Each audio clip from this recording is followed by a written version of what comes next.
Bienvenidos a una nueva cita de psicoanálisis, todos y todas. Hoy les voy a leer un artículo que presenté en las terceras jornadas anuales de apertura para el año 2012. ¿Sí?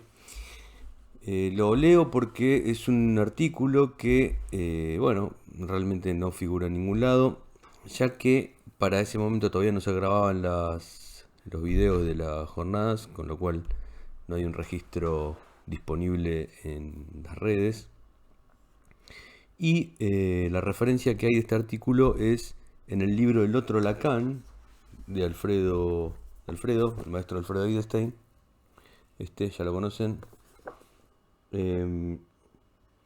Que lo cita al artículo que les voy a leer ahora, lo cita en la página 234 en el marco de la quinta reunión sobre metafísica y ontología en psicoanálisis. Con lo cual, figura ahí y ahí da Alfredo una referencia donde se lo puede encontrar, que es en una página que ya no está, que es la página de apertura anterior, con lo cual me parecía interesante dejarlo disponible en las redes. Es un texto que, en la conclusión de un año de investigación, y trabaja el tema de la estética trascendental, como yo en ese año 2012 lo hice de manera algo asidua, digamos, era uno de los temas que estaba trabajando. Si quieren ver el avance de investigación que hice la apertura para ese año, pueden verlo en el canal. Les dejo el video acá el video, para que lo puedan ver. Este artículo que les voy a leer es el avance, es la conclusión, de ese año de trabajo, ¿sí? Esta es la imagen de esas jornadas. Está la foto final, la pueden ver ahí abajo. Y arriba, ahí estoy yo compartiendo la mesa con compañeros de apertura, leyendo este trabajo. Así que bueno, sin más preámbulos, vamos a pasar a la lectura del mismo. Muy bien. Entonces, se trata de una presentación para las terceras jornadas anuales de apertura. Y el texto se llama Crítica a la estética trascendental en la enseñanza de Lacan. Firmo yo, Ramiro Ariel Fernández. El resumen dice así: en el presente trabajo se desarrollan dos referencias de la enseñanza de Lacan, de las que se desprenden una crítica a la estética trascendental kantiana.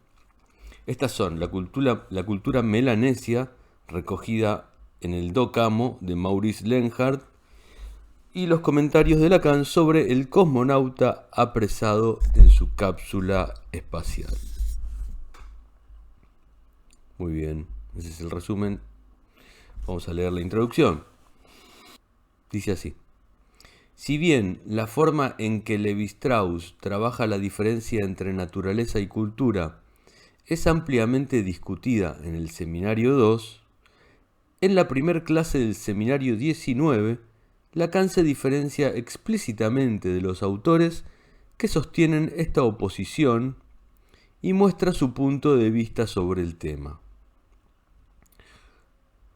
Leo una cita del Seminario 19 que dice así: no imaginen que soy de los que oponen la cultura a la naturaleza, aunque fuese en primer lugar porque la naturaleza es precisamente un fruto de la cultura.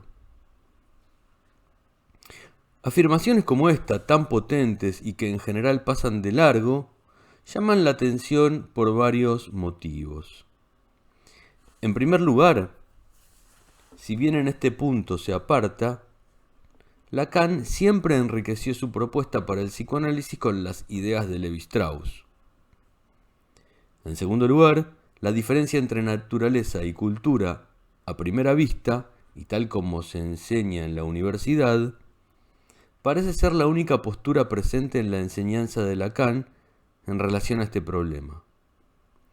Tal vez como consecuencia de la gran aceptación que siempre expresó sobre el trabajo del antropólogo mencionado. Sin embargo, en la cita que hoy les presento, Lacan aclara que desde su punto de vista, en función de su enseñanza, esta distinción debe pensarse desde otra perspectiva. Por último, la afirmación de Lacan, una vez más, va completamente contra toda aprehensión intuitiva y enriquece en mucho la argumentación levi-straussiana, que hace un nuevo lugar a las sociedades consideradas primitivas desde el punto de vista de Occidente. Pues bien, si consideramos que la naturaleza es producto de la cultura, aunque suene como verdad de perogrullo, es preciso afirmar que la cultura también lo es. Es decir, lo humano crea los distintos aspectos de lo humano, hace visible e invisibiliza los distintos aspectos de lo humano. Es en esta línea entonces que se torna necesario trabajar sobre el impacto que las teorías filosóficas tienen sobre nuestra forma de pensar, incluso sobre la construcción de una parte importante de la trama de la historia, haciendo que una lógica determinada se imponga por sobre otras sin que lo sepamos en absoluto, funcionando silenciosa e insidiosamente sobre cualquier razonamiento y, particularmente en lo que nos toca a diario, sobre la práctica analítica.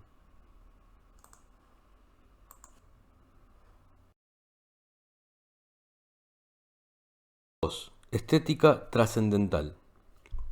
Lacan, por su parte, ha hecho hincapié en forma explícita y en diversos momentos de su enseñanza sobre un aspecto de la denominada estética trascendental, argumentación que realiza el filósofo Immanuel Kant en su obra Crítica de la razón pura, y que en su primera parte trata sobre dos variables de gran importancia al momento de pensar la construcción de la realidad humana. Estas son el tiempo y el espacio. Recordemos que la Crítica de la razón pura es la primer parte de un proyecto mucho más ambicioso de Kant, que deja pendiente para la posteridad en tanto considera que está fuera de su alcance. Este proyecto es la construcción de una filosofía trascendental, entendiendo por trascendental a todo conocimiento que se ocupa no tanto de los objetos que conoce, sino del modo de conocerlos, en tanto éste debe ser posible a priori.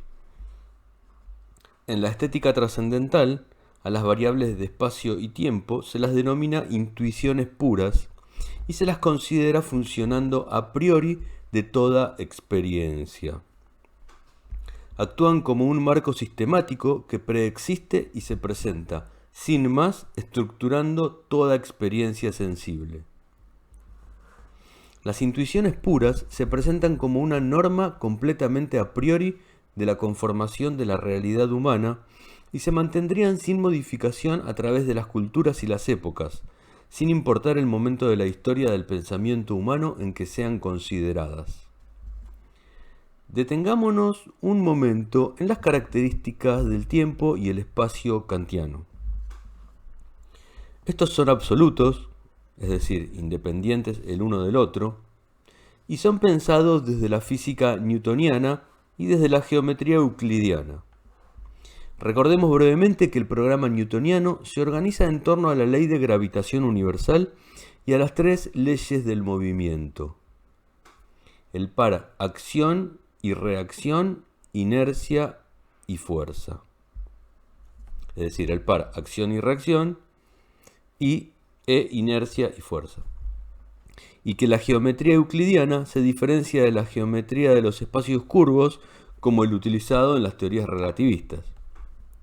El espacio y el tiempo de la estética trascendental determinan todo lo que viene antes y después, lo que está arriba, lo que está abajo, lo que se encuentra adentro y lo que se encuentra afuera. Según la teoría kantiana, la intuición pura espacial organiza lo exterior, mientras que la intuición pura temporal organiza lo interior. Su funcionamiento propicia una forma de pensamiento y excluye otras, por supuesto, como siempre. Impone subrepticiamente la lógica de la esfera y facilita las deducciones apoyadas en el sentido común, ya que las teorías matemáticas, físicas y filosóficas en que se sostienen los desarrollos kantianos han sido superadas ampliamente en la actualidad. Destaquemos que la determinación que produce este punto de la crítica de la razón pura queda profundamente arraigada en el pensamiento occidental habilitando el sostenimiento de lo que funciona como sus principales generadores de malestar: individualismo, nihilismo, el cuerpo biológico igualado a lo humano y la concepción de un tiempo y espacio absolutos, tópicos que no operan en otras culturas, en las que el malestar queda determinado en forma diversa.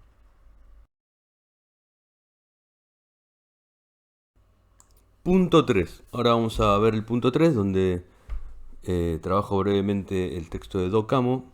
Este es un hallazgo quizás para mí de lectura, ya que encontré en la obra de Lacan esta referencia.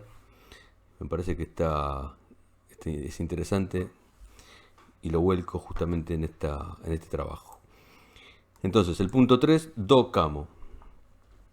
En el texto Función y campo de la palabra hay una referencia de Lacan que nos conduce a un estudio etnológico del siglo pasado, publicado por Maurice Lenhardt bajo el nombre Do Camo.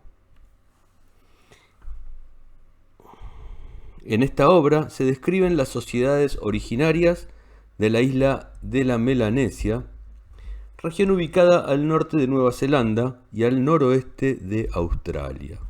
Ubican el archipiélago que hay ahí de islas.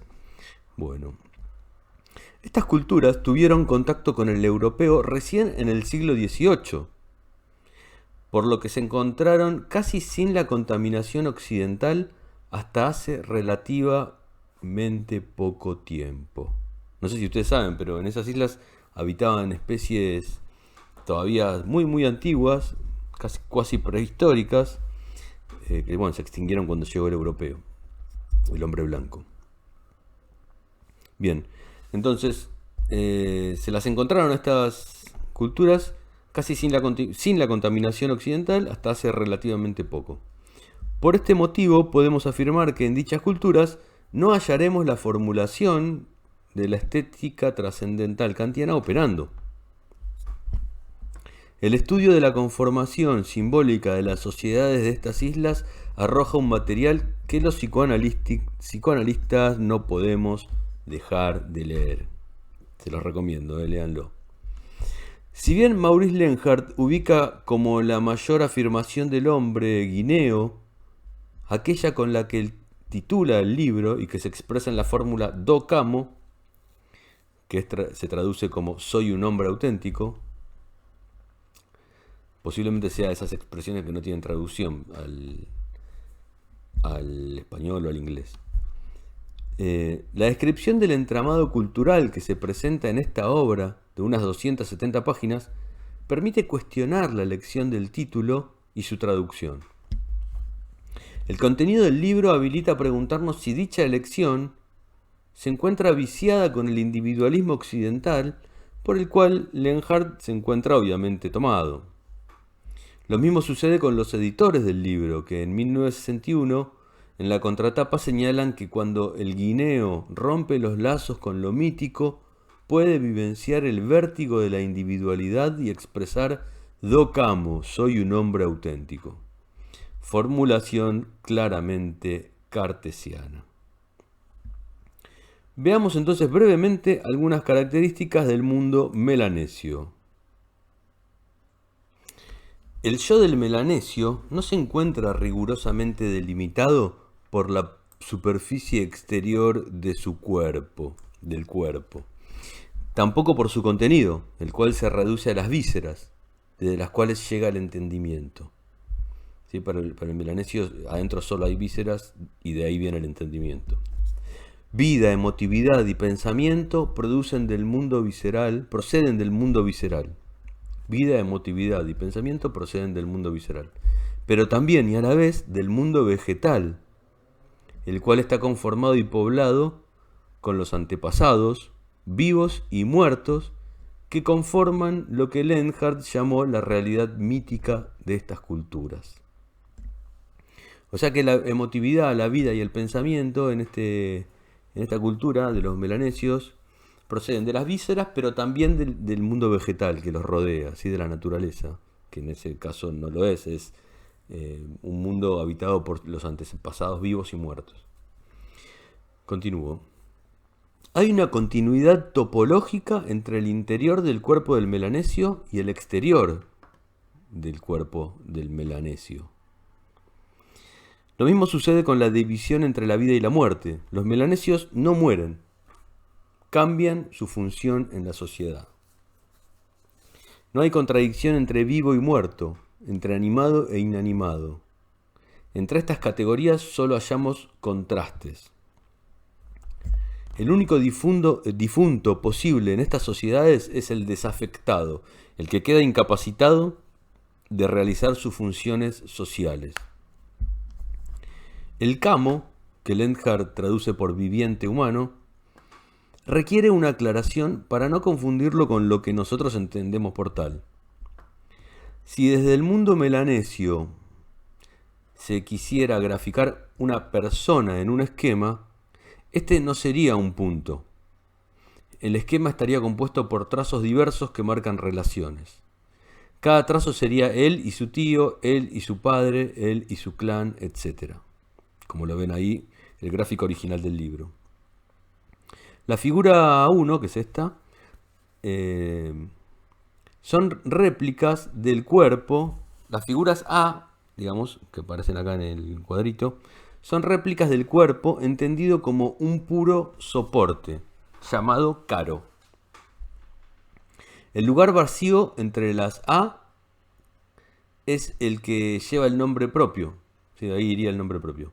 Aunque cabe aclarar que una persona en la Melanesia lleva distintos nombres de acuerdo a las situaciones en las que se encuentra. Por ejemplo, en una situación de cortejo, en la que un grupo de 3 o 4 jóvenes concretan una cita con un grupo de 3 o 4 jovencitas, no hay más individualidades que el grupo. El grupo es la única individualidad. En sus integrantes representan todos el mismo personaje, el cual se determina de acuerdo a la posición social en la que se encuentre y que lo ubica como tal y determinado fin. Lo ubica con tal y determinado fin. Las A, que en el esquema representan el caro, son completamente intercambiables. El grupo lleva un nombre que indica su posición y que se ubica en el espacio vacío del esquema, ¿sí? Como decíamos recién. Vamos a ver ahora brevemente el espacio y el tiempo del melanesio. Para pensar en su concepción del espacio debemos considerar la ya mencionada fusión de los espacios en los que se hallan los vivos y los muertos y que se encuentran formando un mismo campo inseparable, ya que la existencia mítica recubre en forma completa la realidad de estas sociedades. El tiempo, por su parte, se encuentra estructurado por bloques delimitados por dos operaciones, el comienzo y el fin. El comienzo y el fin del bloque temporal queda determinado a su vez por acciones rituales que pueden ser realizadas incluso por seres que habitan el mundo mítico, no necesariamente personas vivas, diciéndolo desde el punto de vista occidental, personas, ¿no? No tienen ninguna duración numerable o contabilizable, no hay medida ni cálculo de la duración estricta del tiempo, más que el establecimiento del comienzo y el fin de las unidades que lo componen. Comienzo y fin que no tiene asignado un momento determinado, ya que puede ocurrir en forma sorpresiva. Otra característica de interés que encontramos en estas culturas es la utilización del término ehueque, para referirse a algo que fue traducido por los colonos franceses por el término palabra. El ehueque, es decir, la palabra, pero dicho en francés, palabra, pero el término melanesio es ehueque. El ehueque entonces condensa en sí el acto y la palabra y excede ampliamente al pensamiento. Los melanesios consideran que el ehueque posee una realidad sólida y en determinadas ocasiones le llaman la palabra que permanece. La sociedad de los canacos, por ejemplo, que es otra que forma parte de este grupo, se apoya en los contratos establecidos entre generaciones y no entre personas, ¿sí? Se apoya en los contratos establecidos entre generaciones. Si se establece que Una mujer acordada a un clan debe retornar al mismo en la figura de una hija o una nieta, y si por algún motivo imprevisto no puede ser cumplida dicha devolución, el pago de la deuda se transfiere a la próxima generación, pudiendo mantenerse intacta durante 3 o 4 generaciones. El nombre de la palabra a ser restituida puede ser olvidado, pero no la circunstancia. Y cuando una joven llega al clan vecino luego de un largo viaje, es recibida con grandes fiestas como la palabra que regresa. Desde las entrañas del mundo mítico, la nieta esperada atraviesa el tiempo y el espacio conocidos por nosotros occidentales, sometidos a las reglas de la estética trascendental kantiana.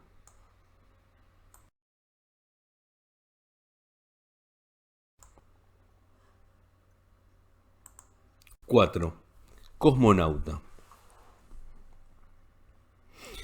Otro momento en que Lacan cuestiona el funcionamiento de la intuición pura de la estética trascendental es en el seminario de 1960-1961, cuando con sus reflexiones nos conduce hacia el cosmonauta apresado en su cápsula espacial. Justamente fue en 1961 cuando el ruso Yuri Gagarin se convirtió en el primer ser humano en viajar al espacio exterior a bordo de una nave, donde la fuerza de gravedad se modifica en relación a cómo es experimentada en la Tierra, ¿verdad? Los comentarios de Lacan al respecto nos muestran el grado de actualidad en el que se mantenía su reflexión. En esa oportunidad se pregunta si ese cuerpo convertido en una especie de molusco apresado en su caparazón, liberado de la influencia de la gravedad y sometido a un trastocamiento general de los puntos de ordenamiento y organización espaciotemporales terrestres, conservaba aún la intuición pura. Su observación se apoya en lo que en ese viaje espacial inaugural se mantuvo todo el tiempo presente, lo que mantenía al cosmonauta apretando los botones de la nave aún estando en estado de ingravidez, y aunque las cosas no estuviesen saliendo del todo bien, ya que en ese primer viaje hubo varios problemas técnicos que pusieron en peligro la misión. Pues bien, se trata de la voz, emitida desde la base en la Tierra, que no dejaba de resonar en la cápsula. Ese objeto A minúscula mantenía al Ablancer dentro de la fuerza de gravedad, pero de una gravedad que no le pesa. En relación con esto, Lacan introduce el término de aletósfera. La aletósfera es un neologismo compuesto por aletheia y atmósfera. Veamos brevemente en qué consisten estos términos. La aletheia en la mitología griega se refiere a la verdad, posible de ser pensada como significante flotante, es decir, que no puede ser identificado solo con una significación, y que no por eso significa cualquier cosa. La atmósfera, por otro lado, es la capa de gases que envuelve a un planeta y que se mantiene en su lugar gracias a la atracción gravitatoria que ejerce la masa del planeta sobre ella. En nuestro caso, la atmósfera terrestre es donde se desarrolla la vida en la Tierra, y una nave debe atravesarla para llegar al espacio exterior y quedar orbitándola, donde la sensación es de ingravidez. La aletósfera, entonces, indica el campo en el cual la verdad opera como fuente de atracción gravitatoria, y en este ejemplo el objeto voz mantiene a los astronautas dentro de la aletósfera. Recordemos que Lacan señala en su artículo Kant con Sade que la estética trascendental falla cuando se trata de la voz, objeto de la pulsión invocante, que en tanto objeto A queda por fuera de la fenomenología kantiana. Sin embargo, el objeto A sostiene y estructura la realidad humana que aquí Lacan ubica en la aletósfera. Esta metáfora cósmica, en el momento de los primeros viajes del ser humano al espacio exterior, lo lleva a afirmar que el cosmos es algo que depende de una construcción, de una naturaleza perfectamente acósmica. El deseo es el corte por el cual se revela una superficie como acósmica. Este nuevo neologismo nos conduce al principio de este trabajo, donde la naturaleza es entendida como producto de la cultura. Con acósmico, Lacan se está refiriendo a lo que en el seminario 10 propone como reemplazo de la estética trascendental. Esto es su ética trascendental, la que debería considerarse como acósmica. Muy bien, resumiendo entonces en el punto 5, el resumen final. En la clínica psicoanalítica, la formulación de la estética trascendental y la intuición pura ofrece soporte para conceptos como el goce y la pulsión, en tanto que biológicos, para el sujeto igualado a persona, para un tiempo cronológico y un espacio tridimensional, y para la preponderancia del cuerpo en la clínica, entre otros.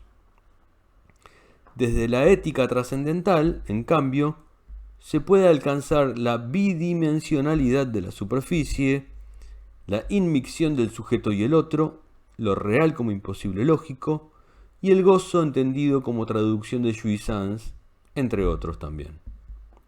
Los conceptos apoyados en la estética trascendental producen una clínica que opera en la misma dirección que las causas del sufrimiento occidental. Acometer la tarea de practicar la deconstrucción de las formulaciones filosóficas invisibilizadas nos regresa a la subversión del sujeto y en ese camino a la escala invertida del malestar en nuestra época.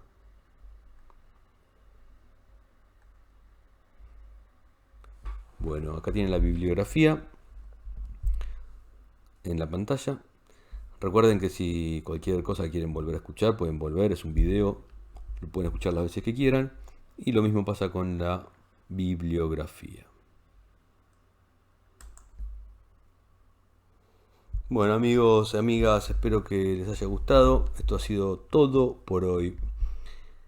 Déjenme sus comentarios si quieren. Como siempre, los invito a que hagan sus comentarios. Compartan el video para quien sepan que le puede interesar el tema. Si no se suscribieron, suscríbanse. Y terminamos por hoy. Nos vemos sin falta en la próxima cita de psicoanálisis. Gracias.